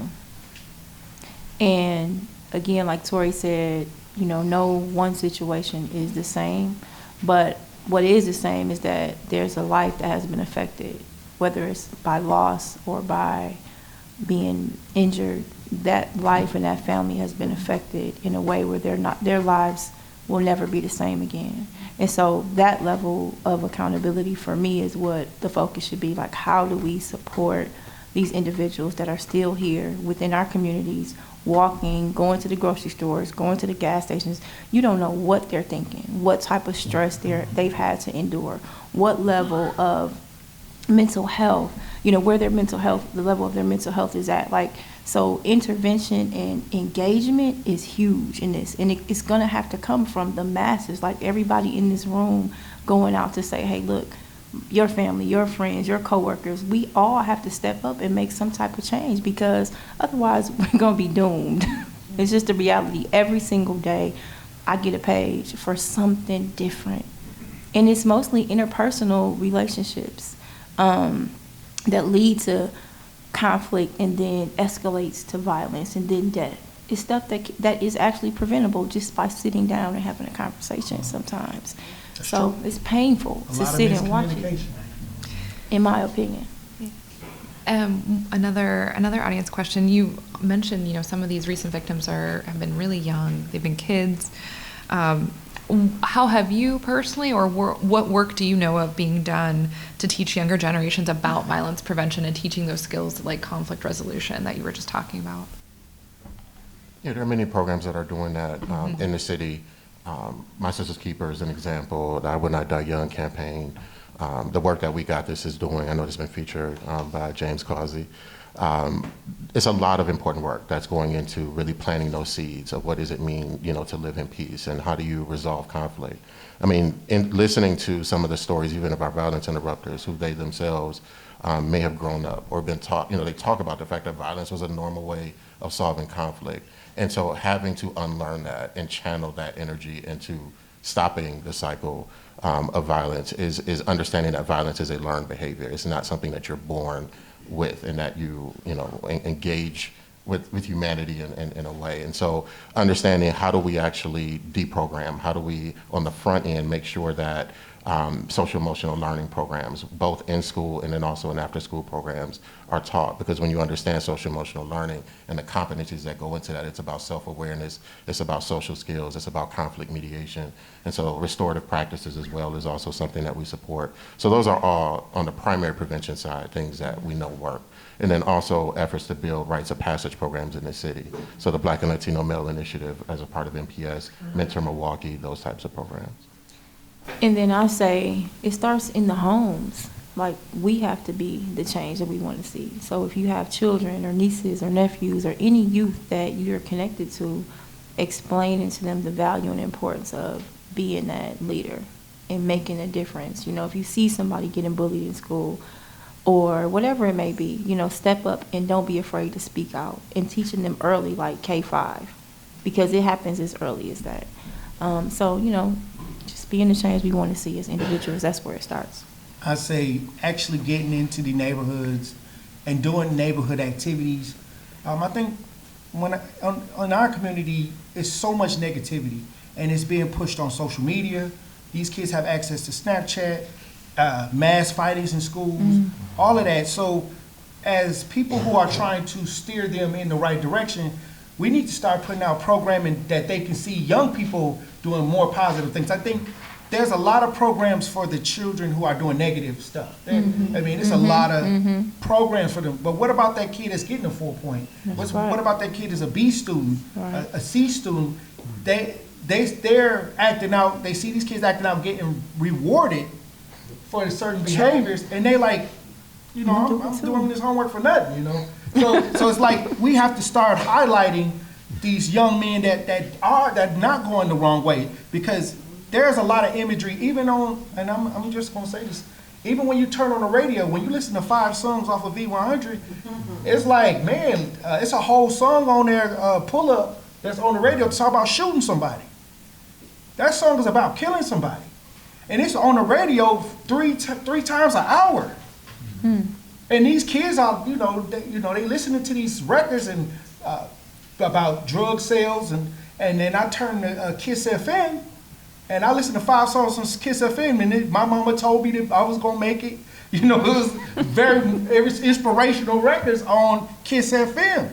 So you got to realize, even if you teach your child the right way, I taught my son the right way, and I sent him to Milwaukee Tech. And to tell you the truth, when I left Milwaukee Tech was one of the better schools. You know, Milwaukee Tech, Janie Haddon. I mean, you know what I mean? I was in her office a lot. Was the bomb. So when I had left, when I came back, he was coming into the 9th grade in 2011. So I said, man, you going to Tech, man.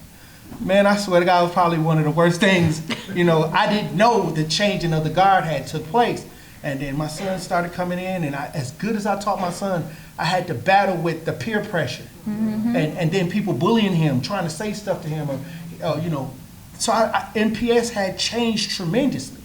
So I'm saying you can teach these children, but if we don't change some of these school structures, if we don't change what's on the radio, some of this stuff that's on the radio, some of the stuff on YouTube and stuff, we could probably put a prevention on that. But like I said, the peer pressure here in Milwaukee starts right when they walk outside. And so you have to double down on these good children. And I think some of these good children feel like, man, these other kids are getting so rewarded. Why do I have to do all of this? But it doesn't make sense until they get to college and come back and see that they in jail, and then they went off to college and they can be entrepreneurs. So, but that image doesn't come right away. It comes in time. So I think that we should focus on trying to get the students that want to learn and put them in spaces where they can teach their peers the right way. Another audience question. Tori, you had said that, a good portion of violence is random. And so how do you try to prevent something that is random? You can't. I mean, somebody was like, Tori, you show up after the gun blast. I said, I got requested after the gun blast. I'm by request, first of all. I get a phone call and I know it's bad. If you're talking to me, and it's a lot of people out here, if they talking to me, I know it's bad. So the first question I'd be like, well, I want to know, what happened? That's my first question. I want to hear, because I have to accept this pain from this family. Like, I have to say, I never went out there and saw an accident on TV and went to the situation, was like, I want to help. I'm in my home and they say, Tori, this happened to my family. We need this, and this. I say, wow. Well, I guess I'm not going. I guess I'm not going to the Bucks game, Right. Because why? It's random. So a lot of people have children that are in activities. You can't stop the randomness. But what you can do is take that situation, and let's say it's a killer on the loose. Let's say that they don't have any money for the funerals. So you take these two concepts and you try to resolve them. And once you can, if it's, sometimes you don't even find the killer. Javon Whiteside, he got killed back in 2013. I was with that family from day one. We had some suspects, but that guy just had killed the baby and confessed to the murder, or he got caught for Javon's murder when he did another crime. And that happened just recently. So how many years is that, you know? But we kept at it. We never stopped. We kept posting it. We kept talking about it. You never know when it's your justice day. You never know when they're going to find that killer. That's why I always tell families, don't ever stop. If you can't get justice, help another family get justice. Right.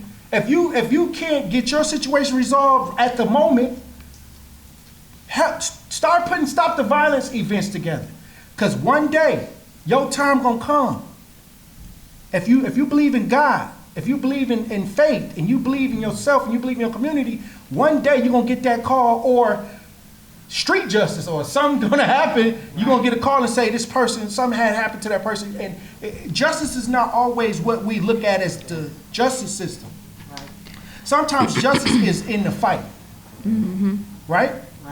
I always tell people, like, if you was getting into a fight and your relative came out to help you and y'all both got beat up, you just excited that your relative came out and threw a punch.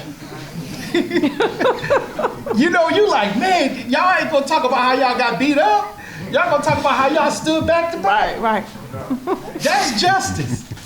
Standing with each other is justice, right? I want to ask the violence prevention focus too. This idea, you know, when there is a random act of violence. Well, my perspective in it is that a lot of it is random. You know, it's random to us because we don't have any part of it. So the way we view it, it's random. But the person that is actually initiating it, it may be targeted, it may not.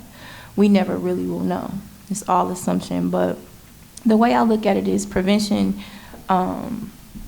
comes from, so if there is a person who is a victim who has been injured, shot, killed, or what have you, the way that you deal with that on a prevention side is to try, the way I deal with it, I'll say, is to try to inform the families of the fact that to find the sunshine in the darkness, right? Like, sometimes when I get paged to the hospitals, it's a homicide. Sometimes it's just, you know, a gunshot to the head, or, you know, it depends. Each situation is different. But in each situation, you want to try to find something for that family or that victim to hold on to give them hope. And then the turnaround for me is, I don't ever want to see another family in the seat that you're sitting in right now. That's how you start the prevention seed. You plant it and say, okay, yeah, you may be thinking of retaliation right now, but the end, it's only going to end in two ways. You're going to be in jail or prison, or you're going to end up in a cemetery. It's only two options. And really giving it to them at that time, like we discussed, when they're most open and vulnerable and they're in pain from losing or thinking they may lose their loved one, to something that's senseless and making them really think about it. So for me, planting those seeds of prevention in hopes that they'll grow. And I have actually witnessed families repeat the words that I shared with them to their other family members in times of stress and crises and in high anxiety, because you don't know if your family is gonna live or die. So for me, that's it, you know, to just try to encourage them to be positive and not respond in a way of creating more public safety issues. How do you measure what did not happen? And I know for a fact that both of these folks have saved literally people's lives and mediated conflicts that could have resulted in violence. And so when I think about the over 112 shooting survivors that Tania has worked with alone, when we think about the 65 mediations that 4-1 for Life has interrupted over the past year, those are things that could have resulted in a real loss of life. When we think about the young person that's in an after-school program right now or has a mentor, when I read your story, you know, the folks that poured into you, a lot of us do this work because somebody was an example for us in terms of how do you live a selfless life and how do you make sure that you're mentoring and supporting the next generation. And so, again, we shouldn't do things because we think this kid is going to be the next shooter. We should, as a society, give a damn about our young people, and we should act and invest accordingly. Right. And that is what you do in order to prevent violence down the road, because there's also nothing more violent than poverty. And so if we really want to look at how do we save lives in this city, how do we transform this city, we have to, again, as Tori said, look at economics, but then also make sure that we're doing everything possible to make sure that people, because a lot of the young people that's also acting out have been traumatized themselves. Exactly. So how do we ensure that we're working and doing everything to help them heal? Because, you shouldn't, one of the things I said after the recent the hit and run, is that young people shouldn't have to die in this city to find peace. You shouldn't have to get in trouble to find help. And so as a society, we have to do a lot of gut checking and look at how what we're investing in and what types of activities we're actually supporting. And so we're running, getting kind of near the end, and I wanted to ask a little bit more of a personal question, which I know you all will love. You all do very difficult work every day. So how do you take care of yourself? How do you process and handle what you see every day? I pass. I wasn't allowed to pass. I don't see how you can. Right. I mean, a lot of people like, if you can't take care of yourself, you won't be able to take care of others. I said, that's a lie. Okay. Whoever said that wanted to go on vacation, and they had a good idea. This sounded good. Because most people who help people, they can't help themselves. So they do it so they don't lose their minds. Deep. Preach. So, like I said, somebody made a good line right there, because I don't get no breaks. Man. I haven't had a vacation in 10 years. This is a vacation right here. If I wasn't here, I'd be at Freighter, or there's 2 situations in my phone right now, So every day I wake up, it's like 911 dispatch without a 401k. Oh, without vacation time. Can I say the truth? For a second. Yeah, that's what we're here for. So people are so ungrateful too. You can help them, and then it's what have you done for me lately after that. Like, you can give people the shirt off your back and they want your socks too. Yeah. Like, man. Boundaries. You didn't even thank me for the shirt. And they trying to come back and get the socks. But when you called to do this, it's selfless. And you're not in it for the thank yous and the pats on the backs and the awards. But I could use an extra $5 for gas. Like, gas is killing. But at the end of the day, when you go home and close your eyes, your heart is content. Yes, sir. Because you knew you did the burden. Your burden was satisfied. Some people have a natural burden to do this. Now, some people have a political agenda. Some people have a monetary agenda. You just don't know. But I say, people do. I got to the point where I said, as long as somebody's getting help, no matter what the agenda is, that's all that matters. Because that's one person that I wouldn't have got to. You know what I mean? So, but I believe that we have to get off this low frequency that's in our city. Mm-hmm. Milwaukee's operating on a low frequency. We have to start coming together, breaking these barriers. The front lines need to be in better positions to do more idealistic things, because the ideas that's on our city cause these things to happen. So it's going to rain neglect because there's lack of accountability. So it's always going to be something going on every day. Why? Because a good coach will lead the team to a Super Bowl. Like the Packers switch coaches. Now we 7-2. We didn't want to lose to San Diego. I don't see how that happened now. But a good coach, we're not predictable anymore. Milwaukee has gotten predictable. It has gotten laxed. And it's bad coaching. But you can take them same players and get new ideas. And now we went from worst to first. Nothing personal. It's just time for new ideas, younger, fresher, vibrant, direct ideas. Because when you have a mess, if you're wearing a suit, you can't get dirty. I only put this on, but if I take this off, I'm ready to get dirty. I just put this on for y'all. I'm ready. Well, sorry, I don't want to cut you off, Tori. I'm never. I just wanted to make sure our other panelists had an opportunity to chime in or respond to Tori too. He's funny. But there's a lot of truth in what he said as far as it's very difficult because the work doesn't stop. And when you're really committed to serving, and it's like in you, it's something that you are gifted with, right? I believe. It takes a special and a genuine hearted person to do this work and really be effective. And so it's difficult, but to create balance because it's always a constant go. But I have daughters, so I'm a mother first. So I have to create that space, and I have to make sure that just as I'm available for these families, I'm available for mine. And in that same breath, it's like my daughters are watching and they're seeing me be available and be supportive to my community. And I hope that I'm raising, human beings that will also have compassion. And I told you this, Ashley. So I believe in creating a space. So no, we don't have 401k yet. We don't have the benefits packet yet. But what I do is I'll put the hammock up in my backyard, the fire pit, the movie screens, and create a space of peace for me and my family and my friends. And that's what you got to do, a little mini vacay. Oh, and mental health therapy weekly, every Thursday at 11. Me. That would be me.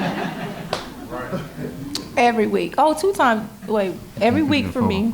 And then we have our 4-month for our team mental health check-ins because, what we see out here and what we deal with, oh, man, y'all, it'll take y'all to be crying. But the beauty in it, though, honestly, is seeing those families feel supported, and show that genuine gratitude and appreciation. And at first, initially, they'll be standoffish, like, oh, here go another hospital person or another advocate or another, you know what I mean? Like, they're resistant to what we're bringing, right? But in the end, when they look at me and they say, thank you, I'm glad you came and to support me and my family. I'm really glad, and they get it off of them. They start talking and not listen, and they're able to release. That's what you talked about, Miss Brenda and Miss, just seeing that, it fuels me to keep going. And, just hope that I can do my part. One of the things I've heard quite a bit since I've been in this role is two things. One, don't blame yourself for every shooting, and don't take it too personally. And the only reason I accepted the opportunity to be in this role is because it's a personal issue for me that has impacted me personally and my family. And I do take every shooting personally. When I hear these stories and how violence has impacted every family in this city, it should be personal to everybody in this room. I think for me, the hardest, when it really hit me, and this was 2 years ago, and I've only been in this role for 3 years, was Justin Evans Jr. Now, Zalea was the first in terms of since my time in OVP, but that particular one was because of the fact that he was on his way to go fishing. And my daughter FaceTimed me, and she was down south with my father, and they had just came back from fishing. And I don't think my daughter at that point had seen me cry. And because she was too young when she was born, of course, so in terms of remember me crying. But I just remember that hitting me extremely hard. And going to funerals of children in this city, and really having it affirmed that a casket is no place for a child. And we required mental health check-ins bi-weekly for the 4-1 for Life team, because personally, having been in this job longer than 4-1 for Life, I knew what they were going to encounter. And many of them have already experienced and seen a lot of this in their own lives. And so understanding that if we can't do that work, we shouldn't be doing that work in terms of the inner work that we have to do. And I'm terrible at it. So I'm definitely sitting up here, not saying that I have it together, that I figured it out, but it's a practice. And quite frankly, being able to lean on people like Tori and the 414 team and other folks in this community, it is critically important that the healers have a place to heal. And unfortunately, that is something that we're working on as OVP to try to build and support that community, but it's something that's been lacking. But we've heard that cry quite a bit from people who are working on the front lines every day. All right, I think I will end it there, given our time. I want to thank all of our panelists. I want to thank those who tabled at the resource fair and all of you who showed up for this discussion. I really, again, want to thank the O'Brien Fellowship and everyone who has poured into me in my 6.5 years in Milwaukee. And I really want to make one last plug. I work for the Journal Sentinel. I am proud to work for the Journal Sentinel. And although this was a fellowship that was funded externally, I just would ask, I would like to thank everyone who subscribes, and I would like to ask, if you don't, that you maybe consider that. So thank you again, and please have a safe drive home.